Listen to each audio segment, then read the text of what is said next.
7 November বিপ্লব ও সংহতি দিবসের 50 বছর পূর্তি উপলক্ষে নয়াপল্টনে যৌথ সভা করে বিএনপি। বৈঠক শেষে দলের মহাসচিব মির্জা ফখরুল ইসলাম আলমগীর বলেন, শত ষড়যন্ত্র করেও বিএনপিকে দাবানো যায়নি। ফিনিক্স পাখির মতো দলটি বারবার জেগে উঠেছে। শহীদ প্রেসিডেন্ট জিয়াউর রহমান যে দর্শন দিয়ে গেছিলেন, বাংলাদেশি জাতীয়তাবাদের যে দর্শন, সেই দর্শন কখনো পরাজিত হতে পারে না, এবং সেই জন্যই বিএনপিও কখনো পরাজিত হয়নি, বারবার জেগে উঠেছে। একেবারে সেই ধ্বংসস্তূপ থেকে ফিনিক্স পাখির মতোই বিএনপি জেগে উঠেছে। তিনি বলেন, দেশের শত্রুরা মাথাচাড়া দিয়ে উঠতে শুরু করেছে, তাই সামাজিক যোগাযোগ মাধ্যমে প্রপাগান্ডা ছড়িয়ে নৈরাজ্য সৃষ্টির চেষ্টা চলছে। এ সময় 7 নভেম্বর উপলক্ষে 10 দিনব্যাপী কর্মসূচি ঘোষণা করেন বিএনপির মহাসচিব।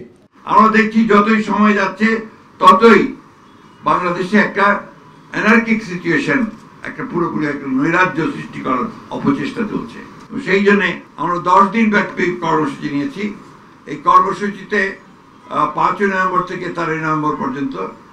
এর আগে ডেবের নবগঠিত কমিটিকে সাথে নিয়ে বিএনপির প্রতিষ্ঠাতা ও সাবেক রাষ্ট্রপতি জিয়াউর রহমানের সমাধিতে শ্রদ্ধা জানানোর পর দলটির স্থায়ী কমিটির সদস্য গয়েশ্বর চন্দ্র রায় বলেন, বিএনপি মাঠে নামলে অনেকের গদি রক্ষা করা কঠিন হয়ে দাঁড়াবে। জাতির সাথে এই 7 জন কমিশনার যে প্রতারণা করছে কোনো ক্ষেত্রে, বা ধোঁকা দেওয়ার চেষ্টা করছে, ধোঁকা বানানোর চেষ্টা করছে, এটা সাধারণ মানুষও বুঝছে। অন্তর্বর্তী সরকার জুলাই সনদের পরিবর্তন নিয়ে তাদের ব্যাখ্যা পরিষ্কার করবে বলেও প্রত্যাশা ব্যক্ত করেন বিএনপির এই সিনিয়র নেতা।